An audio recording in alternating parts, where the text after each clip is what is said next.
Very disappointed in the outcome tonight. We need to coach better. We need to play better. We need to protect the football better. Those three things. You can always start and stop there. If we don't do that well, none of it's going to matter. I also know that I told our team we got a 3-game season right now. And I love the way our team fights. I mean, it is special. If you can feel them on the sideline, you get a defensive stop, you hold them to a punt, and then you drop the punt, and you have to put them right back out there on the 9-yard line, and all 11 of them sprinted out there. And I could point to numerous times that occurred in the game. We get them to a safety, and the first thing Noah Fafita says to me is, let's go score a touchdown, and let's go for 2. And that's what you want. We'll certainly need to clean up a lot of things, but most of it came with just ball security, to be honest with you. And you give Utah 5 turnovers, I would imagine that the stat is 0 in a million in beating them. So not planning on that to ever happen in a game again. But, again, we got to learn from it and be better. Why do you think the guys, especially Jaden, were having so much trouble handling the ball? Do you think it was the weather, lack of concentration, all of the above? Well, I mean, to point to the elements would be an easy cop-out. So we didn't handle it well. I don't know. We fumbled the ball on a punt return. Jacob fumbled the ball on a 4th and 5 conversion. Jaden fumbled the ball 3 different times in the pocket. One time, it looked like he had great security, and they punched it out really well. Another time, it slipped out of his hand. But it was on the ground like 8 times. So I would imagine it was probably the elements, but I would also imagine that we didn't do a very good job protecting the ball, and that's disappointing. Jacob, any initial diagnosis on the knee? No, we'll know tomorrow, but we won't make any comments on that until we know for sure where we're at there. Regarding the decision he made on the punt, was that one where he probably should have just let it go, given that, the wind was really howling, the rain was coming down? It was a tricky one. It looked like, I think it hit his hands on the 9-yard line or something like that. We usually would tell him we want to field that so we don't have the ball on the 1 like we did to start the game. And, if you can catch it, now you're in normal offense rather than backed up offense. The wind took it for sure. But I trust Jacob Cowling's hands. I think he just misjudged it, and it wound up dropping it. But he made the right decision trying to catch it. You had 4th and 20 situation, kind of in that no man's land. Was it your call to go for it? Yeah, it's always my call to go for it. But we're in a situation that we're on the 34-yard line, and it would have been a 52-yard field goal. That's a little bit high. That's a lot for us. We're about 40%, over 42 yards, and we haven't kicked one over 50. And then you're not going to punt it because in that situation, the sky punt was not really what we wanted to do there. So we felt like we had a good call. We had 3 guys over the sticks and we had Cowling. They A-gap blitzed it. We didn't squeeze it, and that's what happened. And then we wound up not able to protect it. But we got what we thought we were going to get there. We just didn't really have it was a weird situation. Yeah, there was another one. It was 3rd and 1. I Yeah. want to say at the -11. I think it was early 3rd quarter. Yeah, we called option to run the ball there to the weak side. And they lined up their free safety down there and blitzed it. And they were going to blitz it. And the will linebacker walked up in the B gap. And when those two things happened, we checked out of the play.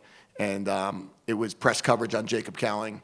And we felt that traditionally he has been fantastic in those scenarios. And Jaden gave him a chance, and we wound up not winning. Jacob and Dorian not as productive tonight as we've seen them for most of the season. Would you just credit Utah's? Yeah, I'll always credit Utah. I'll go back to I think I credit Utah every day this week as they do so many things well. And they are in a situation, you look at their team, you look at how they're built. And we didn't do a good enough job being able to attack their defense.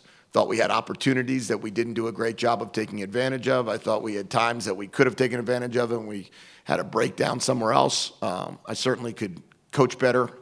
And all in all, it was not our best game, and clearly that's why the production wasn't what the production has been every other game or most of the games this year. But you go to Utah at night in the rain, and we didn't handle it well. How crucial was field position there in the first half? I mean, yardage was about the same as far as production, but the field position varied. Yeah, I think that's what got us a little bit. And really, I think the first drive, we wound up hitting Mike Wiley on that little angle route that took us, probably about, and then we fumbled the ball.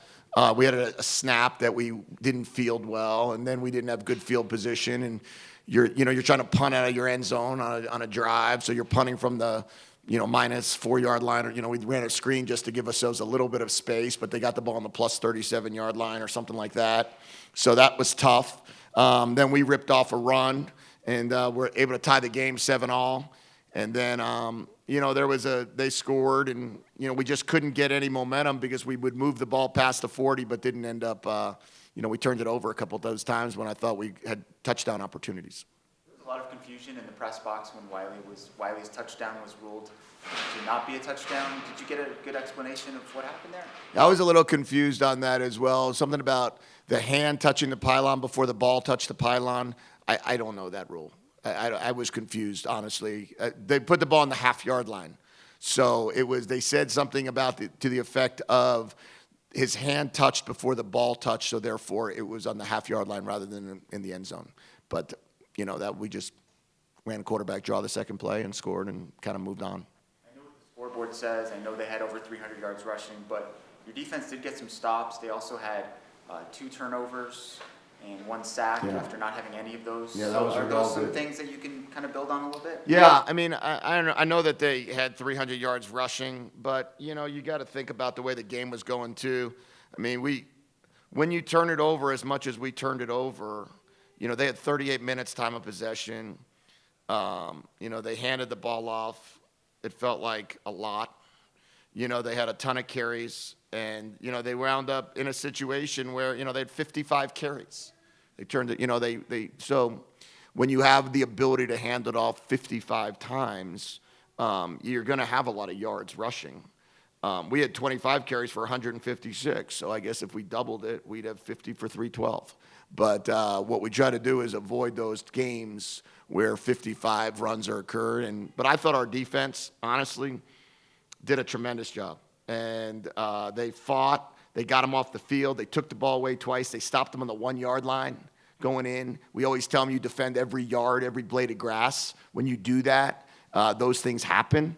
And then when you also look at it in terms of the way our defense responded when a turnover occurred on offense, they took the ball away one of those times, and they did a decent job. But we got to be better on defense. We played a ton of young players, which was fun to see. Deuce Lane was out there. One time I looked out there, we had 4 freshman defensive linemen out there at the same time. I thought Ty had his best game, made a lot of plays. Deuce Lane made a lot of plays. Kangaika made a lot of plays. Jacob Manu made a lot of plays. It's fun seeing all those guys go out there. T-Mac probably had one of his best games, if not his best game. And yeah, it's fun to watch all these young guys go. How do you know when to pull the quarterback? Based on score time? Based on a lot of different things. You got to make a decision on where you are in the season, where you're going, where is he getting hit a lot.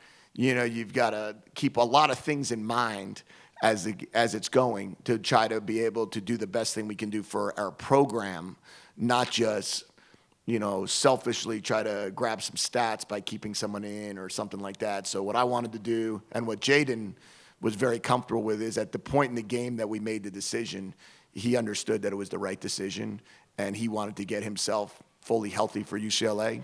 And we wanted to see what we can do in the fourth quarter.